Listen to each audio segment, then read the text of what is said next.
Bom dia, senhores conselheiros, senhoras conselheiras, do outro membro do Ministério Público.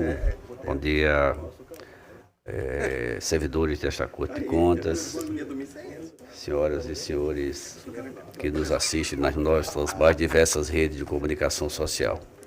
Havendo número regimental, declaro aberta a presente sessão, solicitando à comissão de plenário que proceda à leitura da ata da sessão anterior. Ata da 34ª Sessão Ordinária do Pleno do Tribunal de Contas do Estado de Alagoas. Aos 21 dias do mês de outubro do ano 2025, no plenário das sessões do Tribunal de Contas do Estado de Alagoas, sob a presidência do excelentíssimo senhor presidente conselheiro Fernando Ribeiro Toledo, reuniram-se os senhores conselheiros. Conselheira Otávio Lessa de Geraldo Santos, conselheira Maria Cleide Costa Bezerra, conselheira Selma Roberto de Almeida Brito, conselheiro Rodrigo Siqueira Cavalcante, conselheira Renata Pereira Pires Calheiros, conselheira substituta Ana Raquel Ribeiro Sampaio Calheiros, conselheiro substituto Sérgio Ricardo Maciel e conselheiro substituto Alberto Pires Alves de Abreu. O Ministério Público de Contas esteve presente, representado pelo procurador Ricardo Schneider Rodrigues. Havendo quórum regimental e diante da presença do Ministério Público de Contas, o excelentíssimo senhor presidente declarou em nome de Deus aberta a sessão, solicitando a leitura da ata da sessão anterior, que foi aprovada. Em seguida, foi lida e aprovada a proposta de resolução administrativa que trata da política de segurança institucional no âmbito do TCEAL. Na hora do expediente, não houve quem quisesse fazer uso da palavra facultada, passou-se à ordem do dia. Relator conselheiro Otávio Lessa de Geraldo Santos, TC 6583-2024, retirado de pauta para reanálise. Relator conselheiro Selmo Roberto de Almeida Brito, TC 15829-2025, entre outros, totalizando 3 processos que tratam de representação, todos com acórdãos aprovados. Nesse momento, a pauta foi invertida a pedido da conselheira Maria Cleide. Relator conselheiro Rodrigo Siqueira Cavalcante, TC 17104-2024, representação retirada de pauta. TC 8493-2023, prestação de contas de governo municipal, aprovado parecer prévio. Relator conselheiro substituto Alberto Pires Alves de Abreu, TC 5969-2025, representação, proposta de decisão aprovada. Relatora conselheira Maria Cleide Costa Bezerra, TC 15553-2025, trazido em mesa por se tratar de representação com pedido de medida cautelar, acórdão aprovado. TC 7367-2024, prestação de contas de governo municipal, aprovado parecer prévio. Encerrada a ordem do dia, não havendo mais processos a relatar, a presidência faz um lembrete quanto ao feriado do dia do servidor público, bem como do ponto facultativo nos próximos dias 27 e 28 de outubro. Por fim, encerrou a sessão, convocando a todos para a próxima no horário regimental. Em discussão, ata. Não havendo contestação nem impugnação, considero-a aprovada. Não há nenhuma matéria para ser. Então, passamos para...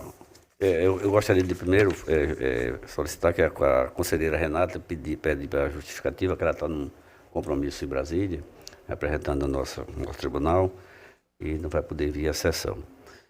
Há uma solicitação do conselheiro Rodrigo de inversão de pauta, uma vez que ele está trazendo a prestação de contas, que é a sustentação oral. Portanto, eu acho que como há já uma rotina nesse procedimento, imagino que não haja nenhum impedimento para que nós possamos iniciar a sessão com essa inversão solicitada pelo conselheiro Rodrigo.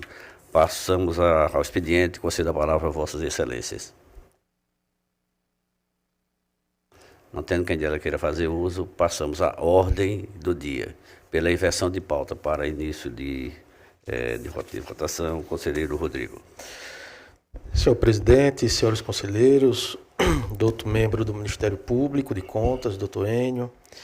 Presidente, eu trago para relatar o processo TC 7112/2024, que se trata das contas do senhor Ramon Camilo Silva, referentes ao município de Dois Riachos, exercício financeiro 2023, e cuja documentação foi protocolada na Corte no dia 2 de maio de 2024, por meio do ofício de número 35/2024. Os autos foram encaminhados inicialmente à DEFAFON, que por meio do relatório de número 215, fez a análise dos principais pontos de controle definidos por este tribunal e opinou inicialmente pela citação do gestor para que apresentasse defesa diante dos achados de auditoria e, não sendo esclarecidos os eventuais achados, concluiu preliminarmente pela irregularidade das contas.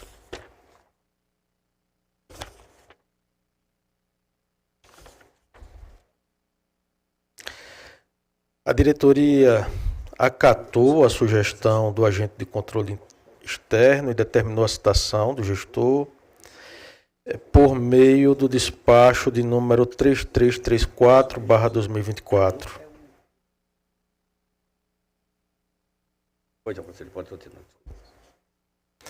O gestor, embora citado, ele permaneceu inerte, mesmo após devidamente notificado nos autos por meio do CARDUG, conforme consta dos registros processuais.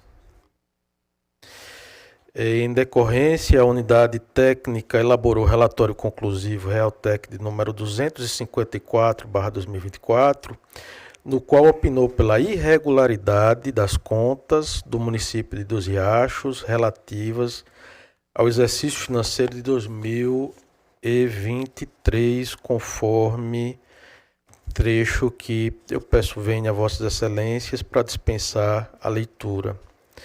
Os autos foram encaminhados ao Ministério Público de Contas, que por sua vez emitiu o parecer de número 34/12/2025, da lavra do doutor procurador Ricardo Schneider Rodrigues, opinando também pela rejeição das contas, conforme ementa em que ele menciona principalmente o descumprimento das metas fiscais, ausência parcial de extratos bancários incorrendo em prejuízo, análise de auditoria, extrapolação dos limites com despesa de pessoal do município, descumprimento do limite mínimo do Fundeb, dentre outros pontos de controle. Após a fase de instrução, o gestor compareceu aos autos, peticionou e trouxe documentações por meio da qual se encontram anexadas as folhas 84/85, de modo que nós recebemos naquela oportunidade o peticionamento como memoriais, haja vista já ter extrapolado o prazo para apresentação de defesa. Esse é o relatório, senhor presidente. Havendo a inscrição para sustentação oral, eu já verifico que podemos ouvir o procurador do município para que faça os esclarecimentos dos autos. Que pode utilizar um tolerância de 15 minutos para a apresentação.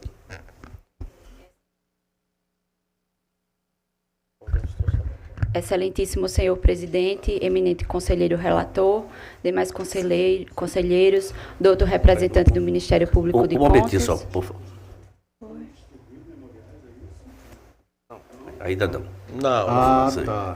Ele recebeu como memorial.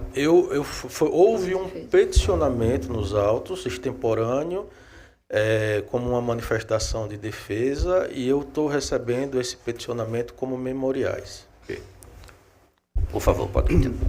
Servidores e assessores desta Corte. Esta sustentação tem por finalidade demonstrar de forma objetiva e fundamentada a regularidade da execução orçamentária, fiscal e financeira do município de Dois Riachos no exercício 2023.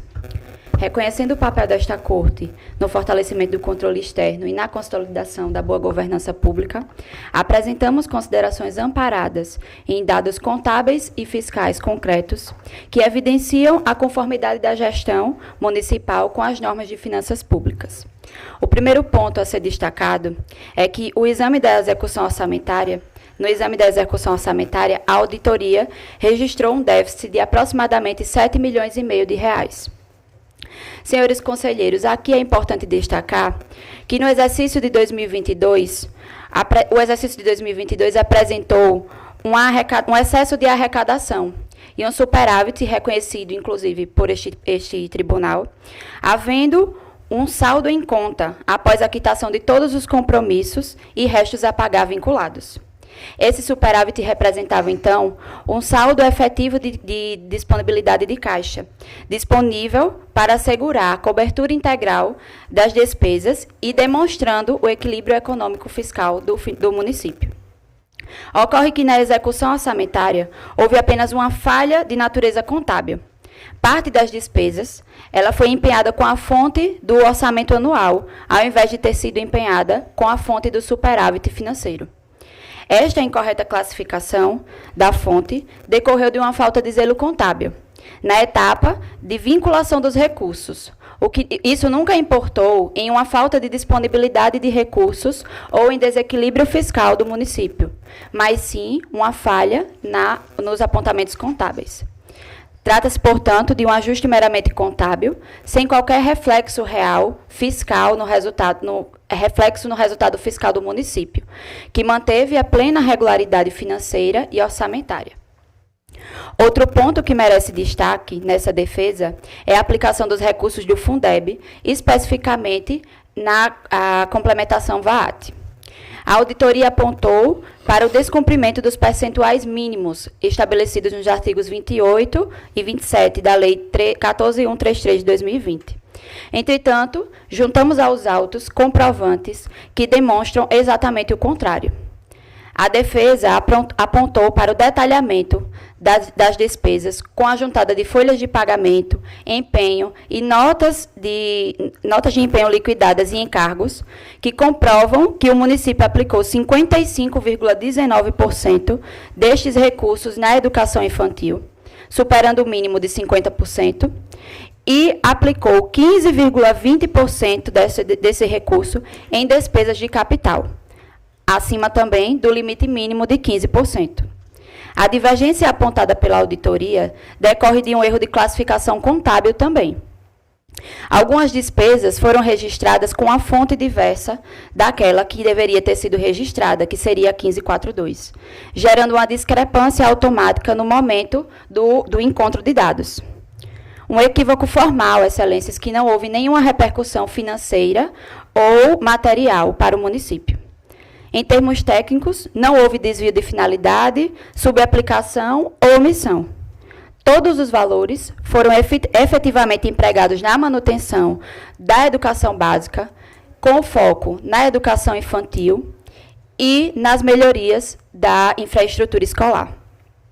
O item, então, deve ser reclassificado como uma mera impropriedade formal e já esclarecida, sem prejuízo à execução ou à finalidade legal dos recursos, pois o município de Dois Riachos comprovou que cumpriu e, inclusive, superou as metas previstas na lei do Fundeb. O último ponto que merece ser explorado nessa defesa é a análise das despesas com pessoal. Neste aspecto, a auditoria identificou um comprometimento de 55,81% da receita corrente líquida, o que estaria levemente acima do montante de 54%, que é previsto na Lei de Responsabilidade Fiscal. Entretanto, trata-se de um excesso temporário e plenamente justificado também na defesa por fatores externos. Isso porque, excelências, o ano de 2023 foi marcado por uma queda significativa nas transferências do FPM, o que impactou diretamente a base corrente da receita líquida. Em contrapartida, os municípios foram compelidos a garantir os aumentos obrigatórios de piso salarial, especialmente o reajuste do magistério, que ficou em 14,95%, e repercutiu fortemente na folha de pagamento. Diante desse cenário, o município passou a adotar medidas de contenção imediata, amparadas na Lei de Responsabilidade Fiscal, tal como a revisão dos contratos, os ajustes administrativos necessários e a adequação da folha de pessoal. E tais medidas surtiram efeito, pois a documentação que juntamos demonstra que, a partir do segundo quadrimestre de 2024, o índice que inicialmente havia sido marcado em 55,81% foi reduzido ao patamar de 51,30% da receita corrente líquida, conforme um relatório de gestão fiscal homologado pela Secretaria do Tesouro Nacional, que também está anexado aos autos. Ou seja, houve a recomposição dentro do prazo legal, em estrito cumprimento à Lei de Responsabilidade Fiscal. Não houve descontrole em momento algum, mas um ajuste de gestão dentro dos parâmetros legais, que é típico de um exercício sujeito a variações conjunturais de receita. Para concluir, a análise técnica e documental evidencia que o município de Dois Riachos manteve seu equilíbrio fiscal, aplicou corretamente os recursos vinculados e observou os limites legais. Os apontamentos do parecer ministerial encontram esclarecimento em nossa defesa técnica, esclarecimentos estes contábeis e comprovados que não subsistem irregularidades materiais. Eventuais falhas são todas de natureza formal, pontual, que já foram sanadas na defesa e por ocasião dessa sustentação, sem comprometimento da transparência, da legalidade ou da fidedignidade das contas. Assim, requer-se o parecer favorável à aprovação das contas no município de Dois Riachos, referente ao exercício de 2023, em observância aos princípios da razoabilidade, proporcionalidade e da verdade material e boa-fé administrativa. Muito obrigada. Com a palavra, o Ministério Público.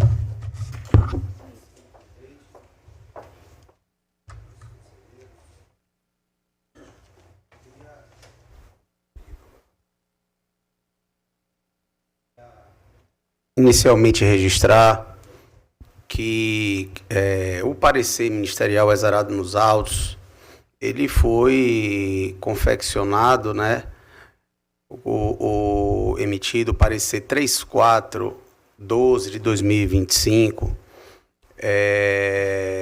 no estado em que se encontrava o processo naquele momento, e a informação que veio da unidade técnica é que o gestor devidamente notificado para apresentação de defesa, ele não fez qualquer esclarecimento, né, naquele momento oportuno,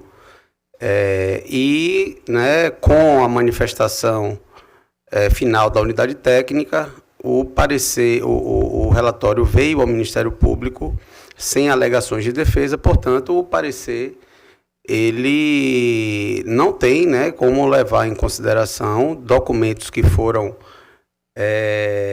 apresentados posteriormente, né, de forma extemporânea, até porque, para que o processo voltasse ao Ministério Público, o conselheiro relator, na faculdade, né, processual que lhe compete, deveria ter reaberto a instrução, o que não aconteceu e, ao meu juízo,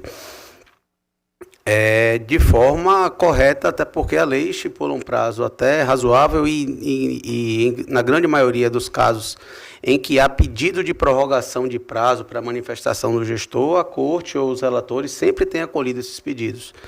Então, a manifestação ministerial, né, foi com base naquele momento processual e, eventualmente, caso seja acolhida uma manifestação posterior em que o tribunal entenda a necessidade de reabertura da instrução, acredito eu que o processo teria que retornar ao Ministério Público para uma nova análise. Então, a manifestação ministerial, no momento, vai ser com base no parecer dado já nos autos, né, em que levanta algumas questões preliminares que já foram superadas por esta Corte e faz alguns apontamentos de irregularidade, que eu vou elencar aqui, que já foi trazido no voto do relator e, em parte, também já trazido na sustentação oral feita pela Procuradoria Municipal. Né? Os pontos que foram levados em consideração para a emissão do parecer ministerial, no entendimento, juízo de irregularidade pela insuficiência na atuação do controle interno, em especial pela ausência de servidores efetivos no desempenho dessas funções típicas de Estado, o descumprimento de metas fiscais fixadas na LDO de 2023, no montante de aproximadamente 7,5 milhões de reais, a ausência parcial de extratos bancários, documentação essencial que deveria compor a prestação de contas, em que a auditoria aponta prejuízo em sua análise, tendo em vista a ausência de extratos que permitam a rastreabilidade de cerca de 8.300.000 reais para aquele exercício de 2023. Além disso, foi apontada também a extrapolação das despesas de pessoal do Executivo em montante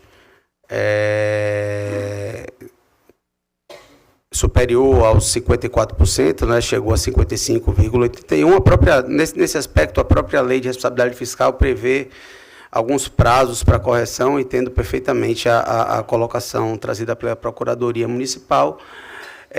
Possivelmente, se esses argumentos tivessem sido trazidos à época, né, anteriormente à análise ministerial, talvez isso fosse levado em consideração. Eu não tenho como, vamos dizer, superar isso nesse momento, porque precisaria, né, de uma análise, não poderia fazer isso somente com base nas argumentações, mas realmente é um ponto que poderia, né, eventualmente ser revisto. Além disso, foi apontado o descumprimento do limite mínimo do Fundeb,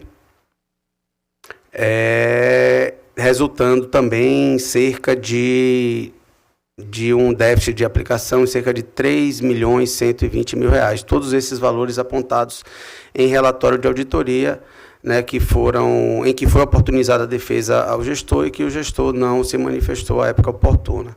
Ademais, também foram apontadas algumas ressalvas, tais como a inobservância de normas contábeis, no registro de fatos administrativos daquela municipalidade, na gestão orçamentária, financeira e patrimonial, autorização excessiva de créditos adicionais no patamar de 40% da receita prevista. Acho que o tribunal tem encaminhado algumas decisões no sentido de que o valor de 30% seria um valor razoável. Nesse caso aqui foi cerca de 40%. Atraso nas transmissões de dados via CIOP e CIOPS, e atraso também na divulgação do relatório resumido de execução orçamentária e relatório de gestão fiscal no portal da Transparência Municipal. Em razão desses pontos, senhor presidente, o Ministério Público, com base no parecer exarado, pediu a rejeição das contas do prefeito de Dois Riachos para o exercício 2023, apontando também uma série de recomendações e determinações para correção nos exercícios subsequentes a essa manifestação, senhor presidente. O relator, por favor. Senhor presidente, só um esclarecimento. Nós acolhemos todas as provas que foram carreadas pelo gestor, mesmo que de forma extemporânea, com fundamento no princípio da verdade real, que é um princípio consagrado por essa corte. Lembro que nós temos precedentes aqui do qual eu não concordo, divido, mas em respeito ao princípio da colegialidade, nós acolhemos todas os documentos que foram encaminhados pelo gestor, né? E aí eu passo ao meu voto. Meu voto é a preliminar que foi trazida pelo Ministério Público de Contas, quanto à nulidade processual, presidente, em razão da a questão já superada pelo tribunal, da necessidade de servidores exclusivamente comissionados serem excluídos da atividade finalística desempenhada pela Diretoria de Fiscalização dos municípios alagoanos. Essa é a preliminar que nós já superamos já há um bom tempo e já está pacificada. Eu vou pedir vênia a Vossas Excelências para dispensar a leitura, de modo que nós não estamos acolhendo. Fizemos a análise da documentação encaminhada pelo gestor e, mesmo oportunizando de forma extemporânea o encaminhamento da documentação, não foi nos encaminhadas as notas explicativas. Essas daqui não seriam suficientes para a rejeição por si só das contas de governo, e também não foram encaminhados os extratos bancários no valor de R$ 8.299.000. E aqui não se trataria de uma mera formalidade, já que a gente tem um entendimento pacificado também que, não sendo encaminhado na prestação de contas e não havendo nos sistemas do tribunal esses extratos bancários, isso configuraria uma omissão, ainda que parcial, no dever de prestar contas. Fizemos, na sequência, a análise do parecer de controle interno do município. Foi verificado que é um relatório bastante frágil, né, na linha do que a gente encontra em outros municípios.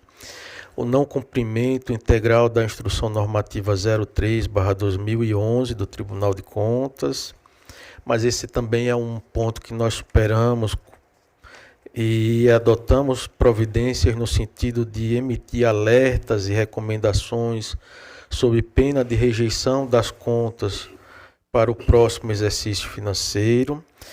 Eu vou fazer uma leitura resumida, presidente. Fizemos a análise, assim como a diretoria, dos instrumentos de planejamento orçamentário. A lei orçamentária anual, por exemplo, fixou, houve a previsão de receitas e a fixação de despesas no montante de R$ 81.206.000, obedecendo, portanto, ao equilíbrio orçamentário, e que compreendeu um orçamento fiscal de R$ 58.759.000 no orçamento fiscal e 22 milhões aproximadamente no orçamento da Seguridade Social.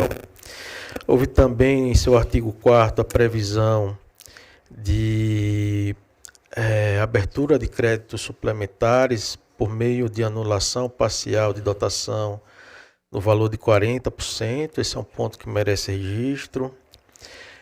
Foi feita a análise do resultado orçamentário, em que se constatou uma insuficiência de arrecadação no valor de R$ 17.990.000, o que equivale a um decréscimo de 22,15%. Um decréscimo não, é arrecadado abaixo do que foi previsto. Nós tivemos aqui também,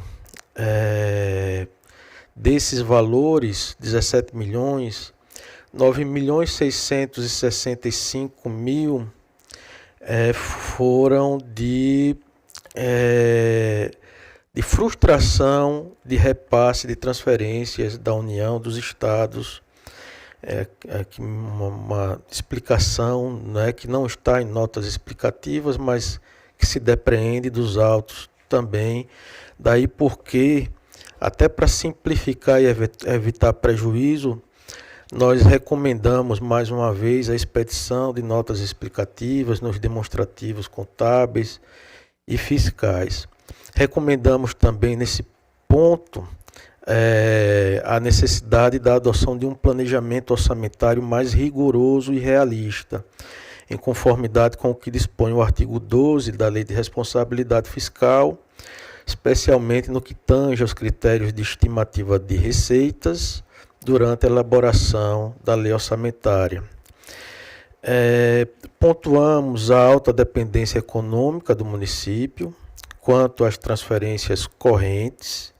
Esse é um ponto também muito relevante, um ponto de subsistência fiscal federativa brasileira. A gente sabe das limitações e as desigualdades regionais e locais, mas existe a necessidade de se buscar uma subsistência, uma menor dependência do município quanto às transferências federativas, né? Mas é um cenário que se repete na grande maioria dos municípios do Norte e do Nordeste, infelizmente.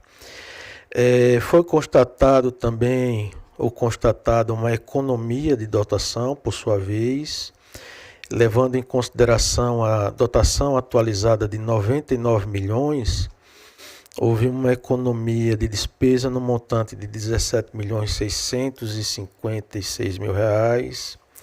Foi feita análise da alteração orçamentária, em que se verificou a abertura de créditos orçamentários por meio de anulação parcial ou total de dotação no percentual de 39,99%, dentro, portanto, do que preconiza a lei orçamentária anual.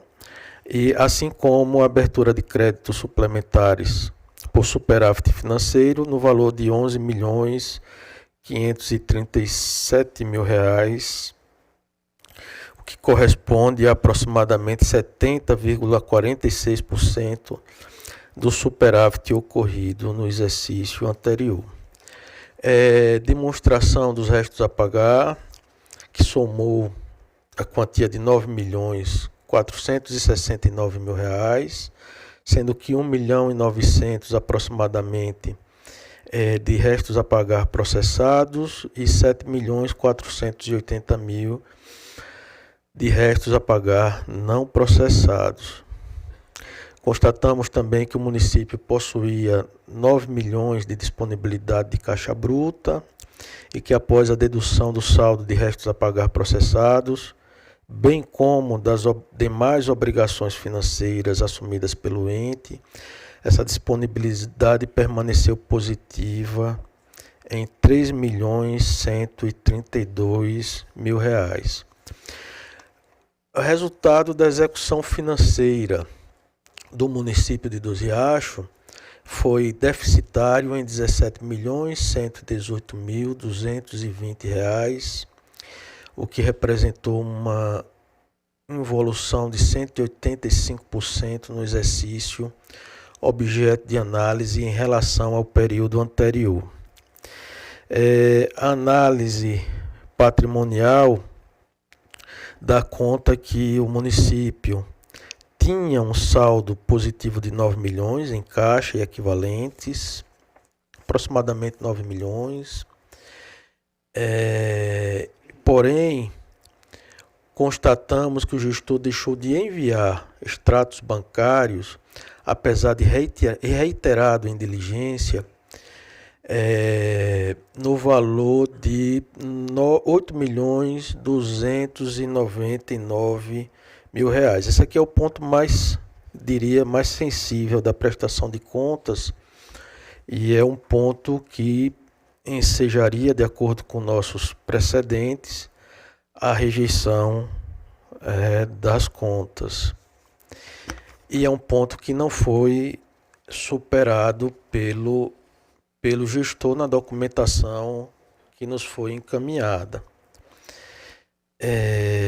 Que nós mencionamos que se trata de um não cumprimento ou cumprimento parcial do dever de prestar contas e fundamentamos demonstrando qual é o entendimento da Corte. Ativo imobilizado, aqui nós batemos também na ausência de registros contábeis das contas de depreciação, é algo também que vem se repetindo em outros municípios, o que o tribunal pode atuar para aprimorar a contabilidade pública. Foi feita a análise da demonstração das variações patrimoniais, tendo sido constatado um déficit patrimonial de aproximadamente 10 milhões e meio de reais. Limites constitucionais, houve o cumprimento em educação. Fundeb também, nós verificamos que é algo que se repete, até o conselheiro Otávio tem colocado no grupo a dificuldade que a contabilidade nova tem em contabilizar o VAT, né?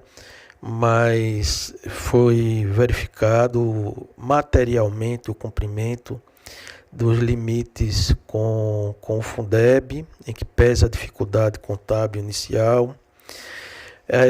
Em saúde, houve o cumprimento do limite mínimo também, aplicando 26,17%, portanto, dentro do limite constitucional. Repasse do 10º, da mesma forma, houve o cumprimento dos comandos preconizados no artigo 29A. Aqui tem um ponto que foi apontado pelo Ministério Público de Contas, mas que a gente supera, o de extrapolação do limite máximo de despesa com pessoal do Poder Executivo. Como se tratou do último quadrimestre do município, nós entendemos que não cabe à análise dessa prestação de contas fazer qualquer valoração, haja vista que o gestor ele teria o prazo de 2 quadrimestres para essa adequação e para que a gente possa valorar realmente os motivos pelos quais houve o descumprimento e posteriormente a adequação, de modo que a própria procuradora já mencionou que houve essa adequação no 2º quadrimestre.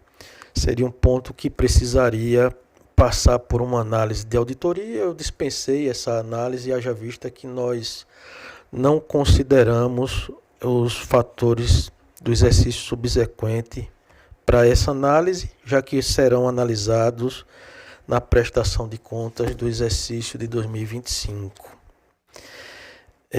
Destacamos também que o município cumpriu os limites constitucionais durante o exercício de 2021-2022, conforme foi mencionado pela eminente procuradora do município.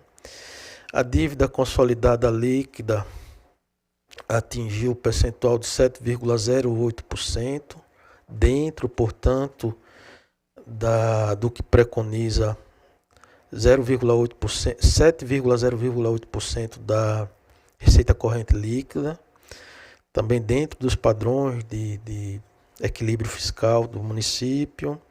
Foi feita também análise das metas fiscais e nosso entender que não ensejariam a rejeição das contas.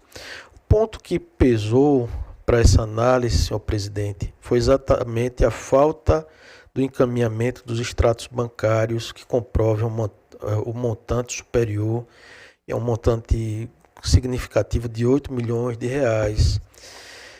Nós não sentimos prazer nenhum em rejeitar contas de ninguém, né? Isso eu acho que ninguém deve sentir isso daí. E o gestor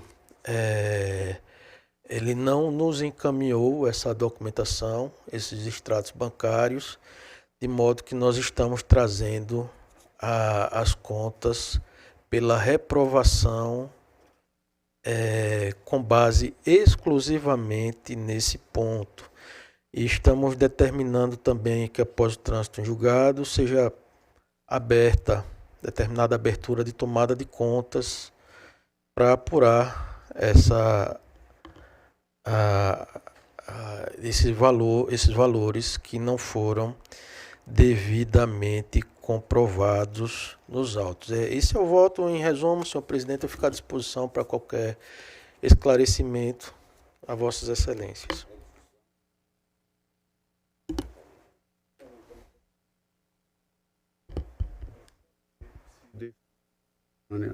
Considerada pelo relator como memoriais, se o processo ele não deve mais retornar à fase de instrução, ou seja, não deve ser reaberta à fase da dialética processual.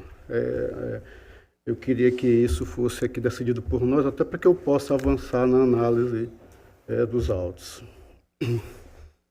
Qual é o entendimento? Presidente, eu tomar votos? Me permita, presidente, eu acho que é muito de caso a caso, né?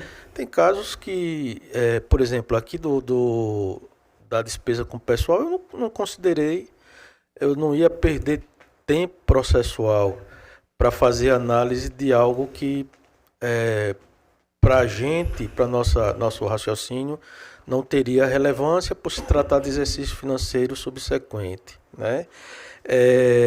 Documentações posteriores de fácil constatação, eu acho que é uma mera formalidade encaminhar para a diretoria, não é? Você sobrecarrega a diretoria, perde tempo processual, então isso depende muito de uma valoração de cada caso concreto.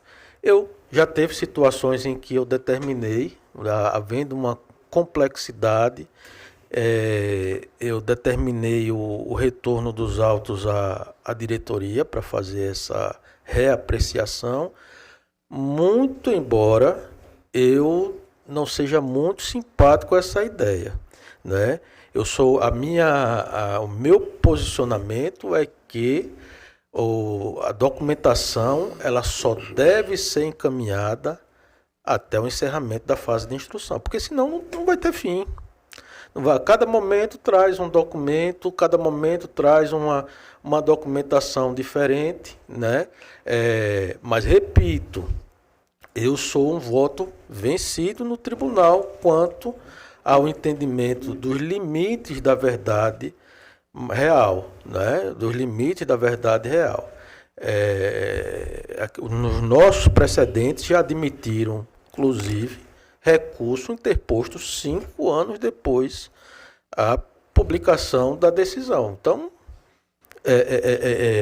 e foi ratificado, inclusive, pelo colega, esse entendimento, né, em várias oportunidades, de modo que nós acolhemos, conhecemos, melhor dizendo, todos os documentos que foram trazidos, né?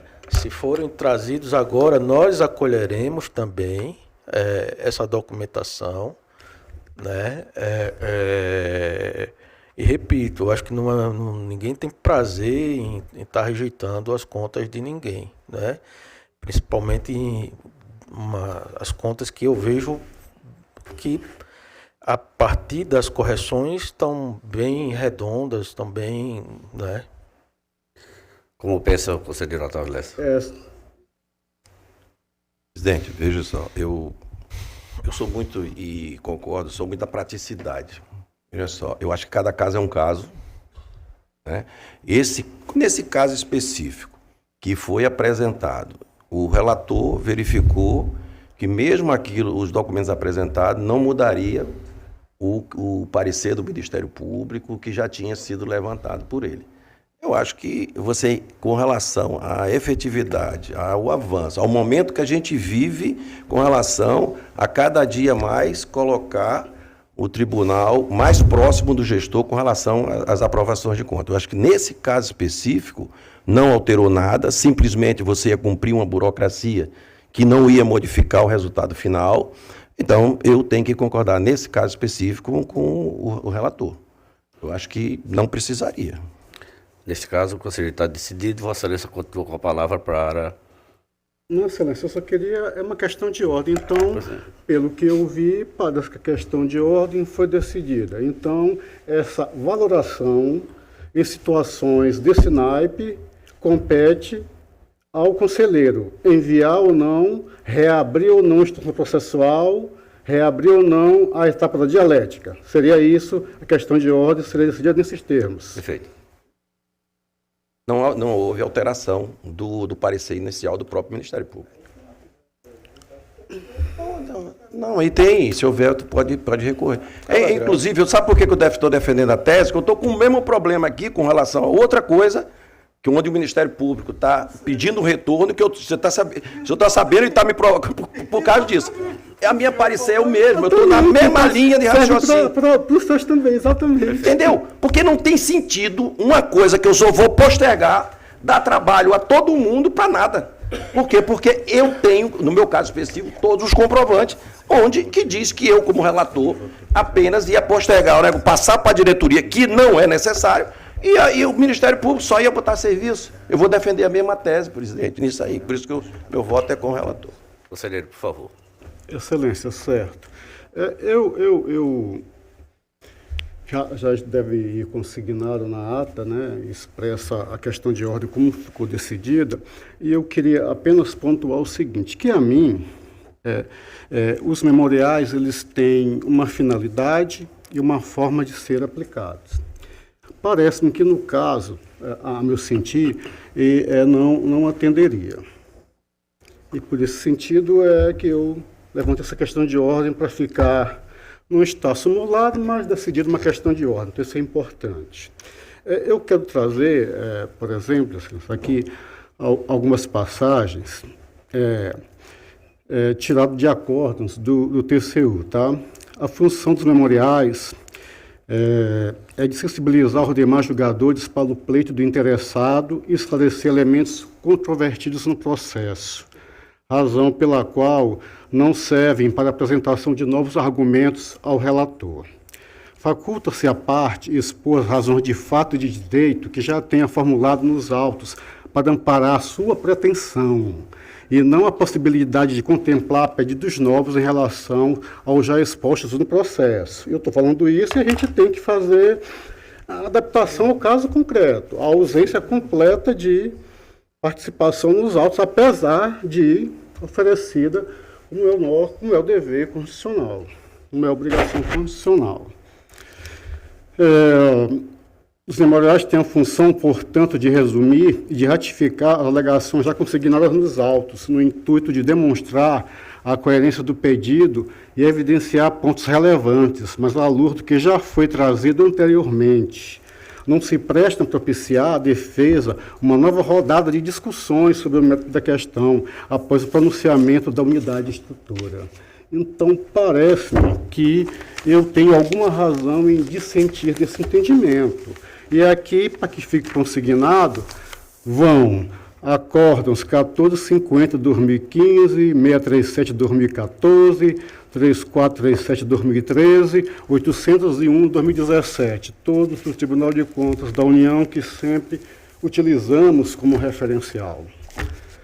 Excelência, quanto à questão do caso a caso, da questão ser subjetiva, né, ficar ao talante do relator, o que eu também entendo que é um risco, porque fragiliza o devido processo legal, e aqui não homenageando, que eu talvez nem saiba explicar o direito, que seja esse tal princípio, né, do colégio, eu vou me arvorar em outro princípio, o princípio da lealdade processual, porque são argumentos que, apesar da defesa ter juntado no processo em 13 de outubro, acredito que seja essa data, se não estiver enganado, deste ano, são fatos que o relator traz, mas que aparentemente infirmam completamente o que foi levantado pela unidade técnica competente. Nós não somos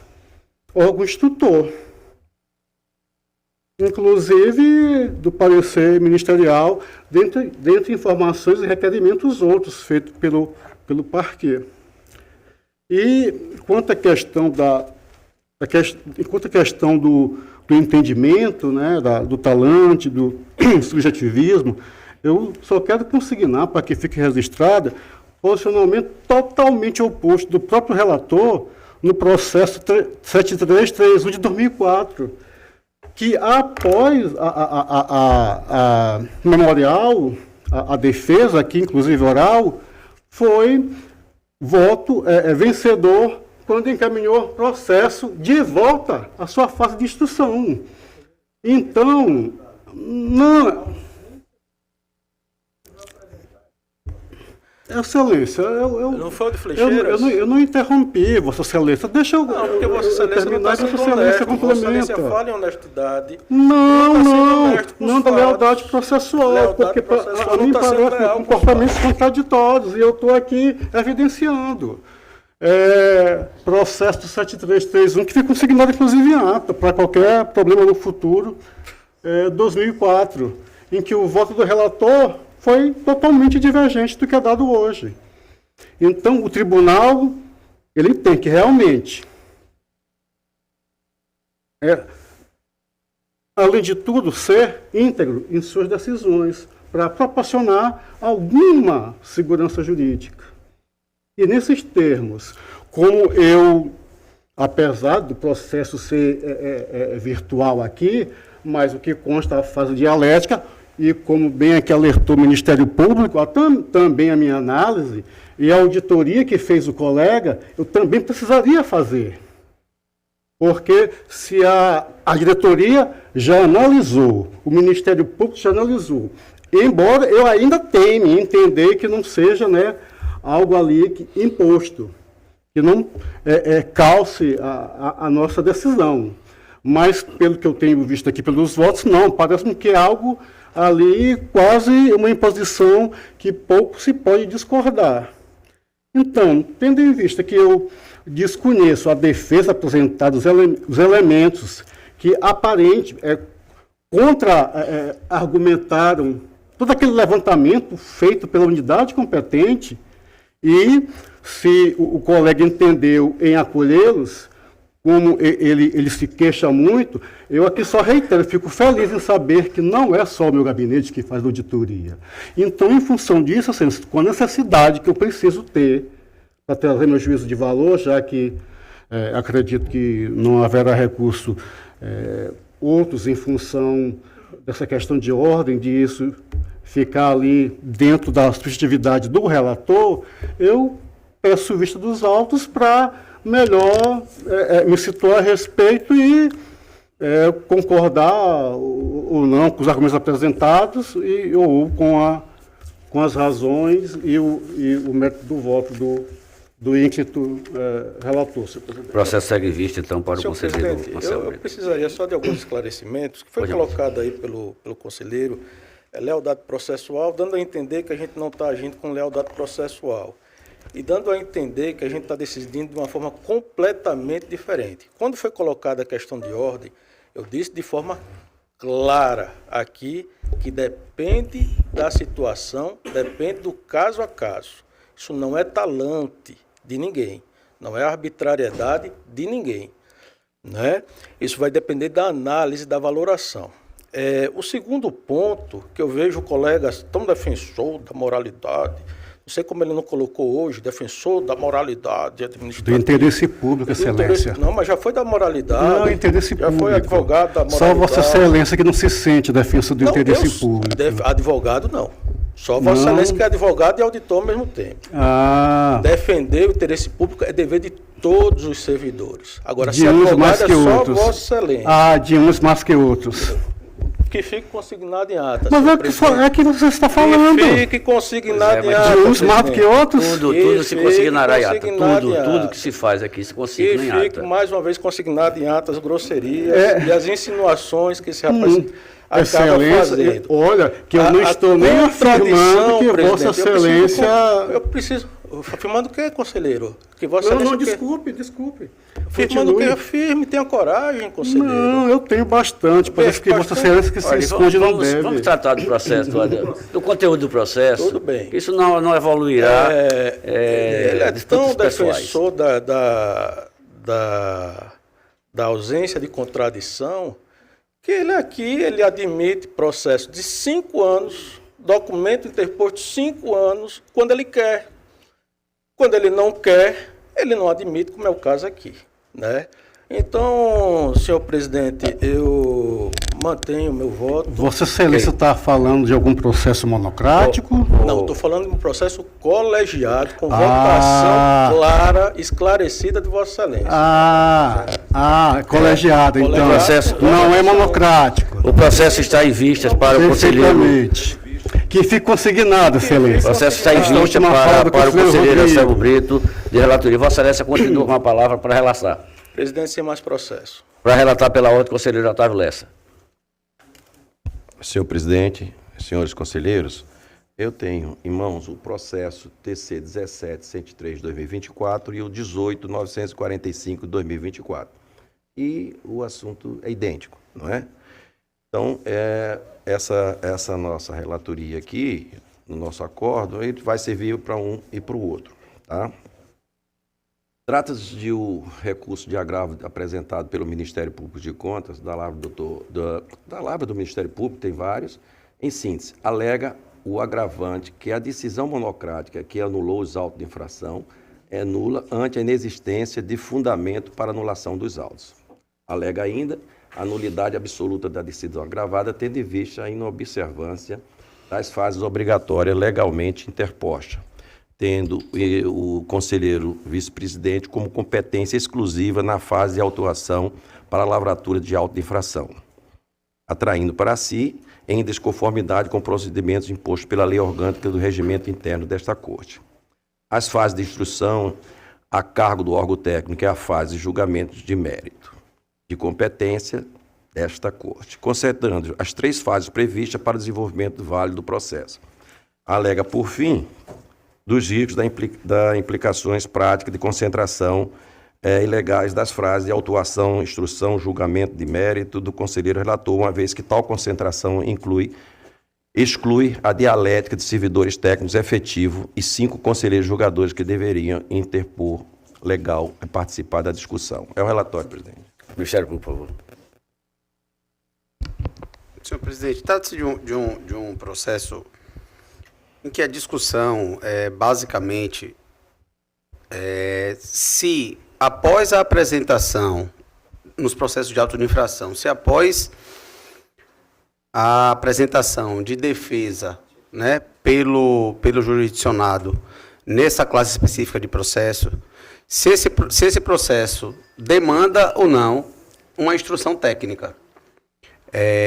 O entendimento ministerial exarado nos autos, na verdade são diversos processos, inclusive o recurso de agravo, hora em julgamento, ele tem vários processos apensados. O processo principal seria o processo 17.103 e tem mais 8 processos apensados, e eu acredito que tem outros recursos em outros processos. Esse recurso de agravo, inclusive, ele foi subscrito por 3 procuradores do Ministério Público, tendo em vista que os procuradores, esses processos de auto-infração, eles tramitam na 6ª Procuradoria de Contas, onde vários procuradores atuam, cada um num dígito diverso. O recurso de agravo, ele tem diversas fundamentações, mas eu acredito que o cerne da questão é o seguinte: se após a apresentação da defesa pelo jurisdicionado, né, a impugnação do auto de infração, se esse processo deve ir à unidade técnica, para a unidade técnica fazer essa avaliação, dar a sua manifestação, posteriormente o processo ir ao Ministério Público para dar o parecer e posteriormente vir a julgamento pelo colegiado, porque a norma que estabelece o rito do processo de infração fala que esse julgamento deve ser feito pelo pleno, ou se é possível a supressão, se seria possível a supressão dessa fase de instrução técnica com o conselheiro relator, que no caso o conselheiro vice-presidente Otávio Lessa, ele é relator de todos os processos de auto-infração, em se detectando de plano, no entendimento do relator, que ele detectou de plano que aquela imputação de auto de infração ela não seria pertinente, ou pelo gestor apresentar uma defesa, uma comprovação de que enviou, né, que o auto de infração tenha sido feito por envio intempestivo.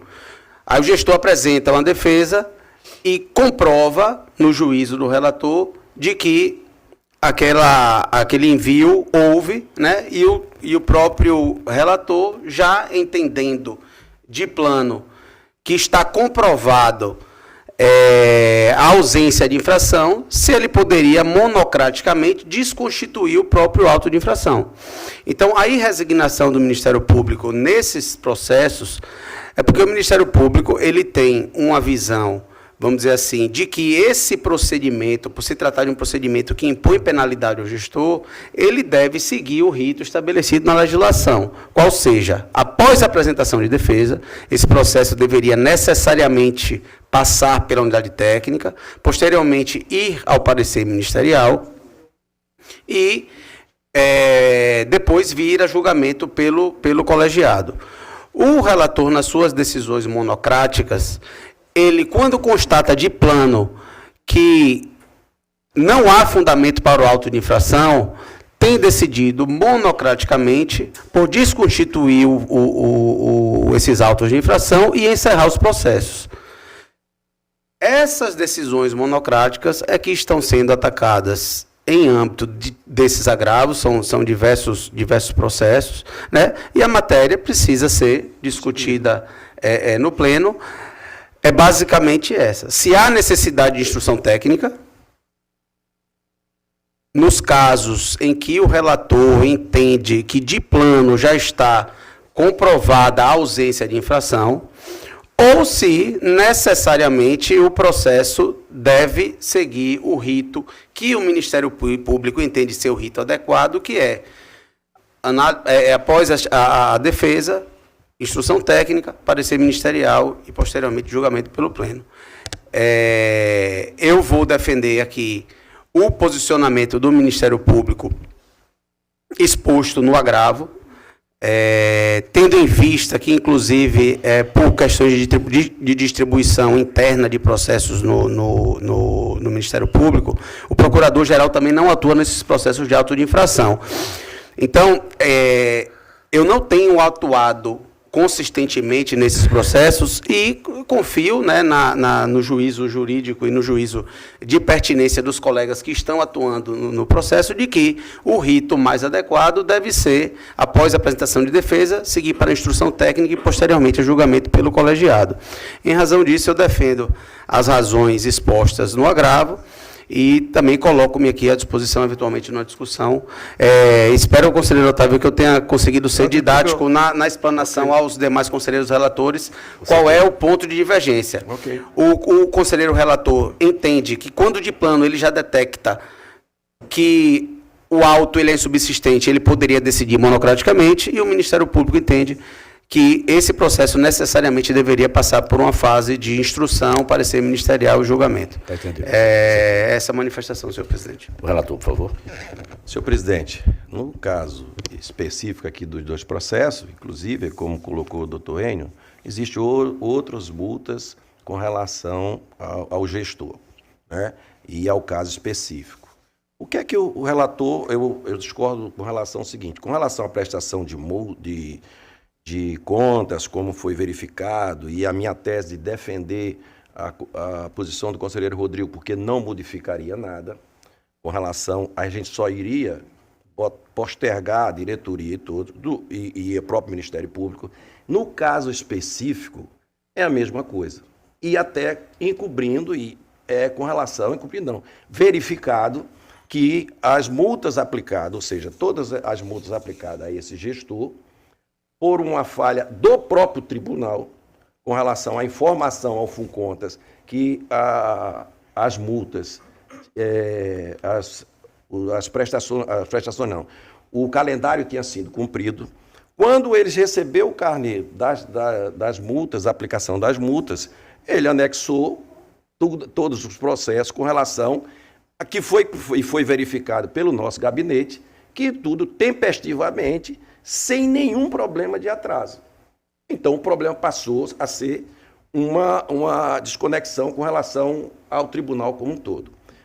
E com a mesma filosofia, o que é que vai mudar eu pegar esses processos, encaminhar, a diretoria vai esclarecer o que? Se ali está os comprovantes, aqui está anexado, aí volta para eu mandar para o Ministério Público, para o Ministério Público concluir a mesma coisa. Senhor presidente, eu posso ser voto vencido, mas esse tipo de coisa, até porque eu luto pela efetividade desse tribunal, que a gente apresente resultado à sociedade. Não vai ser esse andamento para lá e para cá, que iria modificar nem Jesus Cristo dizendo que o cara não vai ser penalizado. Porque está provado que efetivamente ele não atrasou o encaminhamento. Então, a minha decisão ela é simples. Se o Ministério Público, alguém quiser alguma coisa, eu farei uma explanação. Mas, a princípio, é de manter em cima do entendimento que não tem o menor sentido. Então, eu mantenho a minha decisão originária e acredito que, se a Corte decidir diferente, é outra coisa. Mas esse entendimento eu irei manter, porque eu acho que é um entendimento. A gente, às vezes, tem que ultrapassar e vencer aquilo que é tradicional e que aparentemente seria um caminho normal, quando eu acho que não, nesse caso não tem nenhum menor sentido, e a gente buscar a efetividade, presidente. A gente precisa estar mais próximo do gestor, estar buscando onde ele, na verdade, houve algum erro, alguma falha. É nesses dois casos que eu estou trazendo pelo recurso, desse recurso de agravo, mantendo a nossa decisão originária. Em discussão.